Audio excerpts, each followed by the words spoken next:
Shabbat Shalom. I'm Rabbi Kolton and welcome. You're in my kitchen.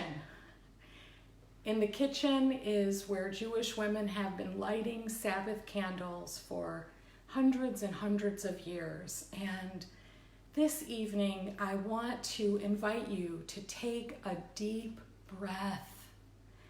All week we inhale, we work, we strive.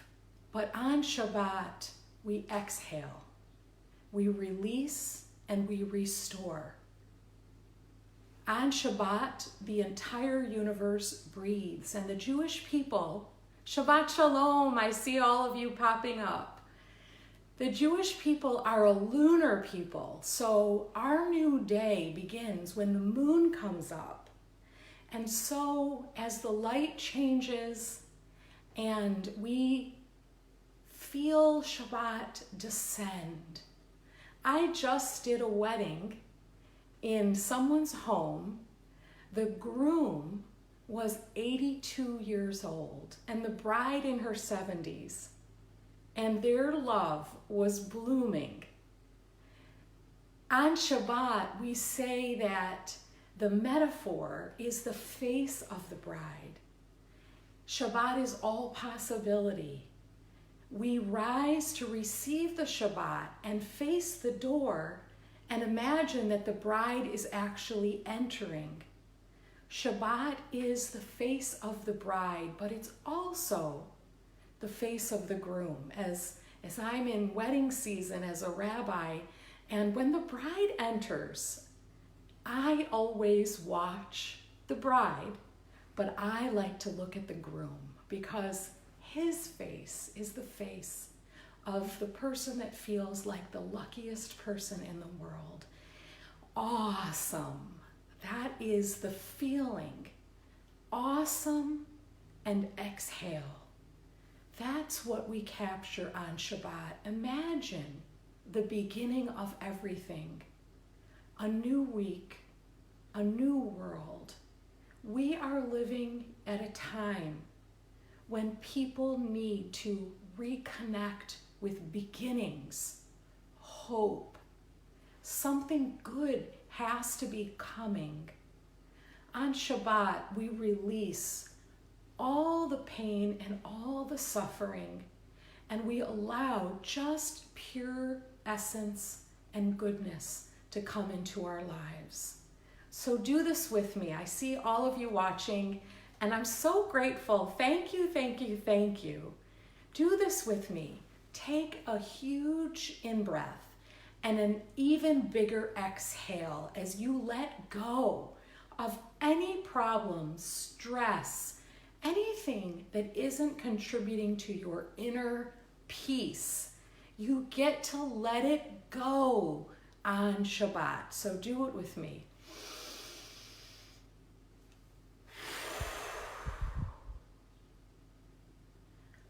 Feel the spaciousness. Make room inside for peace. So this evening, I want to talk about the connection between how you feel inside and global peace. We live as if we are so disconnected. We're just individual people. So what can we do about the pain and suffering on the globe? Well, first, we can do much. We can act. We can protest. We can contribute. We can vote. Vote as if your life depends on it. Vote, vote, vote. But peace begins in people. The globe is just made up of individuals projecting how they feel inside onto the planet. I'm going to say it again. The globe is made up of people projecting how they feel inside onto each other.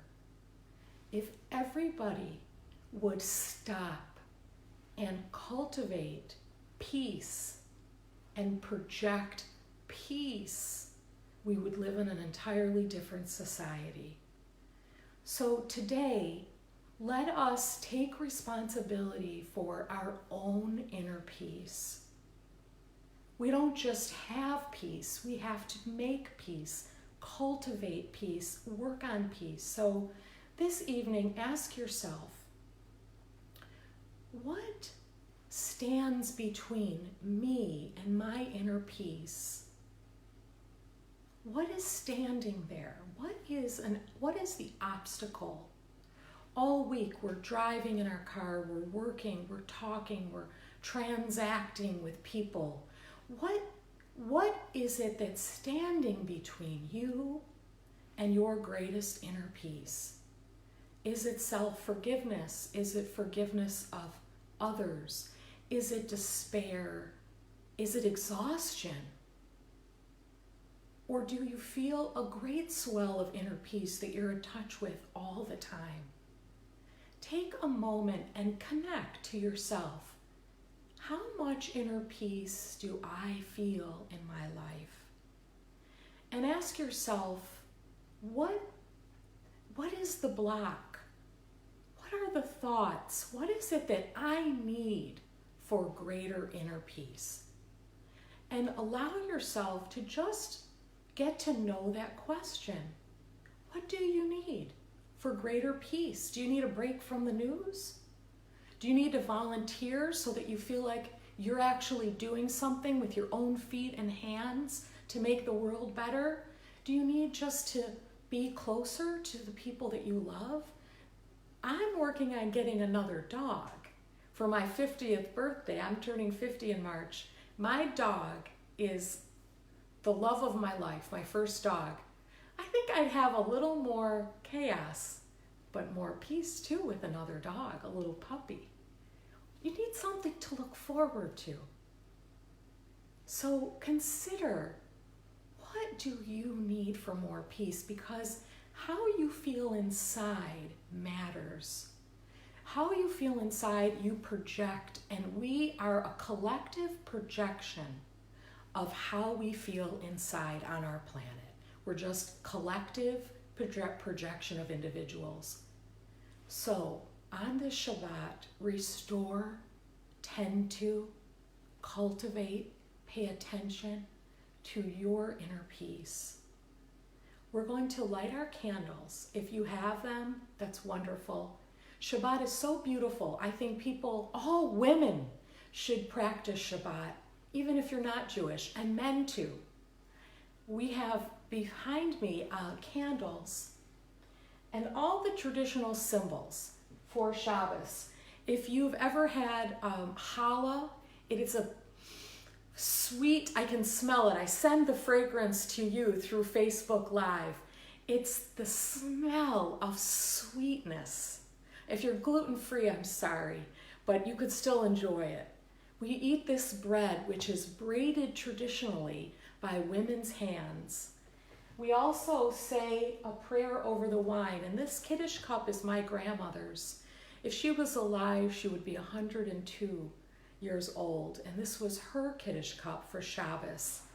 But there is one thing on this table that doesn't belong, and that is an orange. So before we light our lights, let me tell you that the orange represents the feminine divine.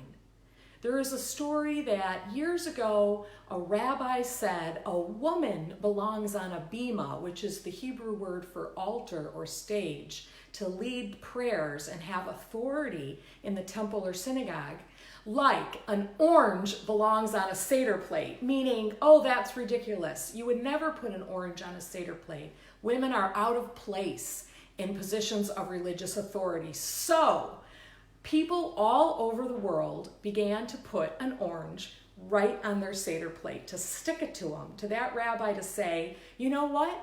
We do think women belong on the bima and in all positions, sharing spirituality alongside our brothers. And so the orange represents the power of women.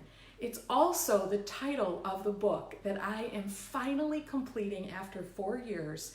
It will be out, self-published this fall, called Oranges for Eve. It's my spiritual journey, and it is a request from all women to step into the feminine power of women's ways, to refuse patriarchal poisonous apples of shame and silence to own and love and free ourselves and find joy. And so it's called Oranges for Eve, and I smell that beautiful fruit. And so we bring the light of the candles towards ourselves in 3 concentric circles. Then we say our prayer. Whatever it is that you want in your life, ask for it. Ask for what it is that you need for greater peace. It doesn't matter. Don't judge it. Don't judge what you think you need. Just allow yourself to be in the truth of what you want. Ask for what you want on this Shabbat. And so we're going to light our lights. You'll hear the flames connect, which is the beginning of the Sabbath. And as we light our lights, I'm going to sing Shalom Aleichem, which is a song that we sing on Shabbat, asking not just for the angels, but the angel of angels. Give us our best, we say to the divine on Shabbos. Send me the best. Send me the angel of angels, the teacher of teachers, the doctor of doctors. Bring me peace. The song says, come in peace. Bless me with peace. And leave with peace when Shabbos is over tomorrow evening. We light this candle in honor of our mothers, our grandmothers and great-grandmothers, and women everywhere on the planet that are sending feminine truth, power, and light into the world.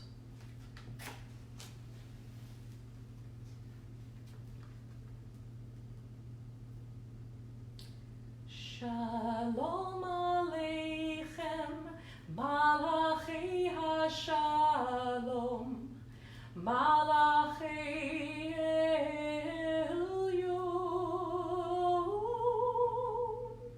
Mi Melech, Malachi HaMlachim, HaKadosh Baruch Hu. Boachem l'shalom, Malachi HaShalom, Malachi Elyon, Mi Melech, Malachi HaMlachim, HaKadosh Baruch Hu. We bring the light to ourselves in 3 concentric circles. Baruch Shemo, Baruch Shemo, Baruch Shemo, Baruch Atah Adonai Eloheinu melech haolam, asher kiddushanu v'tzivanu lahadlik ner shel Shabbat. We bless our homes with peace. We bless our neighborhoods with peace. We bless our schools, our parking lots, our borders. We bless our refugees. We bless our immigrants. We bless anyone in pain. We bless the world. Imagine that gorgeous image called Earthrise of the photo of what the Earth looks like from outer space, which the astronauts gave to us, a look back on the swell of blue. One of the astronauts said, looking through the portal, I would long all my life for that blue planet if it hadn't been my home.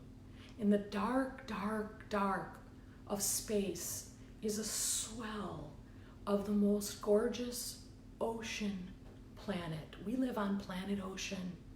We are water babies, and we are meant to be nourished, and we are meant to live in a state of peace. War is learned behavior. Let us unlearn it. The feminine divine, the great mother says, come to my home, rest, Live your birthright, which is to have joy and love and peace in your life. Claim it. Take it.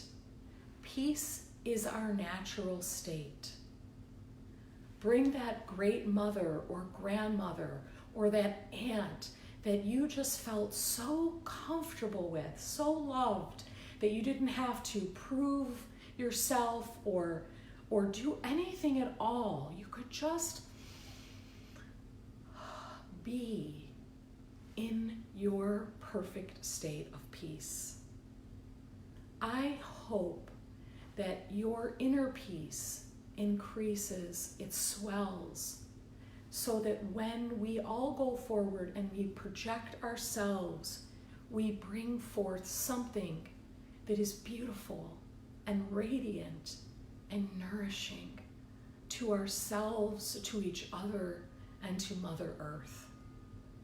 I wish you the most divine, sweetest, sun-kissed, oranges for Eve, feminine, divine, lovely Shabbos. And I thank you so, so much for coming into my home, into my heart, into my Shabbat. And have the most gorgeous evening. In Michigan, it's in the 70s, and it's just this beautiful August evening. Shabbat Shalom.